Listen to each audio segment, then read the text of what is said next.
Assalomu alaykum, mani ismim Muhammad So. Assalomu alaykum, men ismim Shohraxon. Bugun Wall Street Akademiyasida savollarga va javoblarga yangi rubrika. Qani ketdi? Agar ingliz tili inson bo'lsa, u qanday odam bo'lar edi? Idealni, o'ziga qarab yuradigan va menga o'xshagan bo'lishini xohlayman. Agar bir kunga o'qituvchi bo'lish imkoni bo'lsa, darslarda nima o'zgartirgan bo'lardingiz, Muhammad So? Ko'p narsani o'zgartirmagan bo'lardim.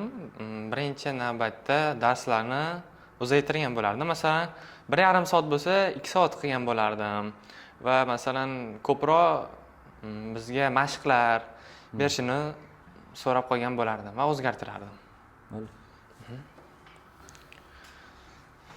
Eng yoqtirgan ustozingiz kim va nega? Wall Street Akademiyasida meni eng yoqtirgan ustozim bu Mr. Behruz, chunki ular meni beginnerdan beri upper intermediate levelgacha olib kelganlar. Nimaga aynan Mr. Behruz?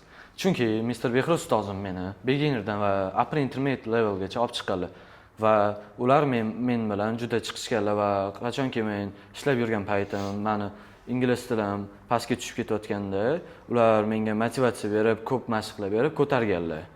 Wall Street Academy'da juda ko'p tajribali ustozlar bor va bilimga ega ustozlar bor. Har bir ustoz o'quvchini yanada yaxshiroq o'qishini xohlaydi. Nimaga iminan Mr. Behruz ularda nimani ko'rdingiz? Men hamma ustozlarda o'qib ko'rmaganman. Men beginnerdan upper intermediategacha Mr. Behruzda o'qib kelganman. Hamma ustozlarning o'zining tajribasi bor. Menga masalan Mr. Behruz tajribalari yoqadi. Masalan, Wall Street Akademiyasida kimlar bilan yaxshi tanishgansiz? Hamma bilan yaxshi tanishganman va ko'plarni taniyman. Wall Street Academy'da masalan siz o'zimni ukamdek ko'raman va masalan juda ko'p yaxshi insonlar bor, juda ko'p odamlar bilan do'stlashganman bu yerda va shunaqa gaplar. Eng yaqin olganingiz kim? Bu juda qiyin va juda yaxshi savol avvalambor. Bu albatta mening ustozim, chunki o'zimni qandaydir noqulay his etsam va o'zimda o'qishni pasayganini sezsam, albatta buni meni ustozim ham sezadilar va yanada meni o'qishimni yaxshilash uchun motivatsiya beradilar. Wall Street Akademiyasiga qanday kelgansiz? Qayerdan eshitgansiz yoki kim olib kelgan? Birinchi marta men maktabda 8-sinfda yoki 9-sinfimda bizga Wall Street Akademiyasidan e'lon berishgan. Qarasam, meni bitta sinfdoshim u shu o'quv markazida o'qiykan. Keyin meni taklif etgan. Men kelganman, Avaz aka degan administrator bo'lganlar va test topshirganman. Test topshirsam, beginner uровень tushgan. Keyin uyga borib uydagilar bilan maslahatlashib, keyin uydagilar kelib ro'yxatdan o'tkazishgan. Demak, sizga Wall Street Akademiya jamoasi yoqqan. Chunki birinchidan bular Sunday event o'tkazishadi. Har xil eventlar bo'ladi. Futbol, basketbol, voleybol, keyin kino, speaking, debate, hammasi o'yingizni improve, nimadirlaringizni improve qilmoqchi bo'lsangiz kelasiz bu yerga. O'quv markazimizni 3 ta so'z bilan ta'riflang. Ishonch, ilm, quvonch. Ishonch.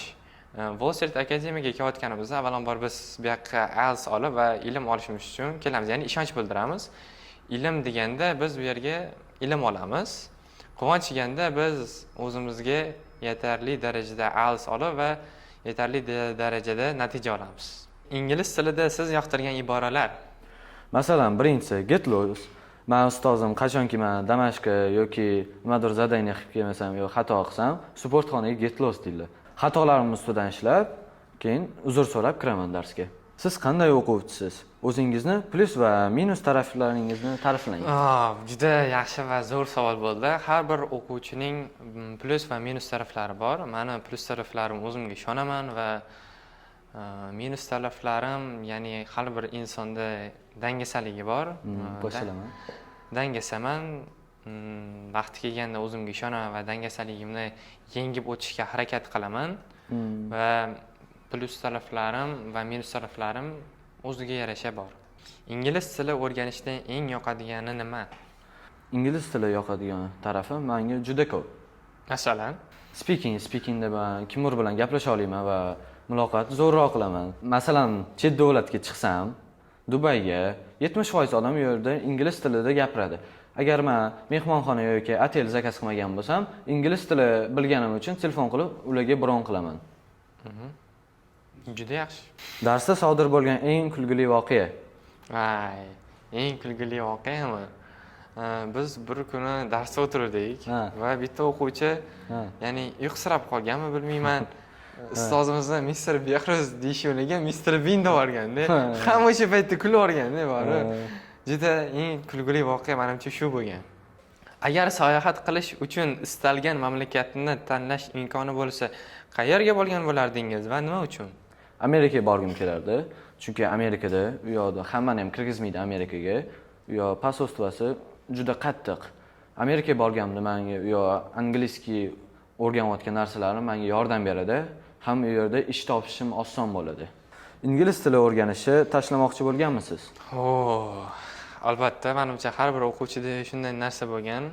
Menda bir kuni shunaqangi narsa bo'lganki, ingliz tilini xohish umuman bo'lmaganda, masalan, o'qigim ham kelmagan, shug'ullangim ham kelmagan va buni ustozim sezib qolganlar, ya'ni Mr. Behruz sezib qolganlar va menga shunaqa gaplar gapirganlarki, ya'ni motivatsiya berganlar-da, tushunasizmi? Juda motivatsiya berganlar va ingliz tiliga juda yanada qiziqib, yanada ustimda ishlashga davom etgan va Meni ham boshimdan o'tgan narsa bu.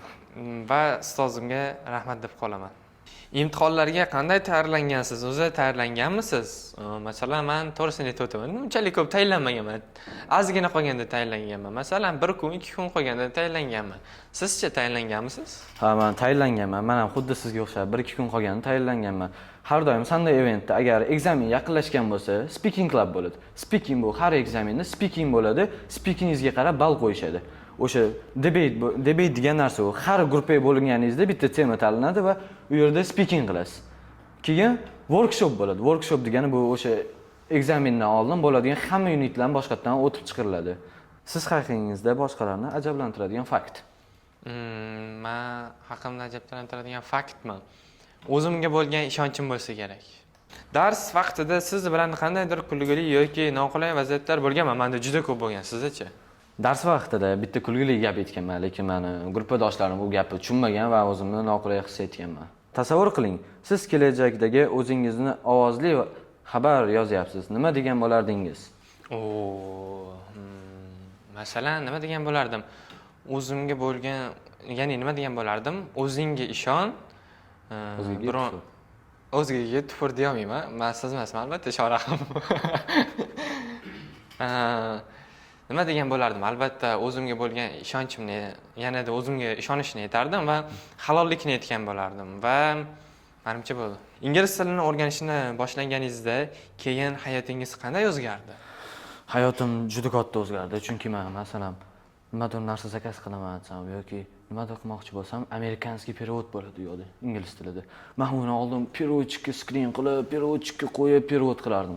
Hozir u narsa men o'zim bilaman, ham o'zim tezda atvet qila olaman va darslarda 5 baholarga o'qiyman va ustozlar bilan birga speaking qilaman.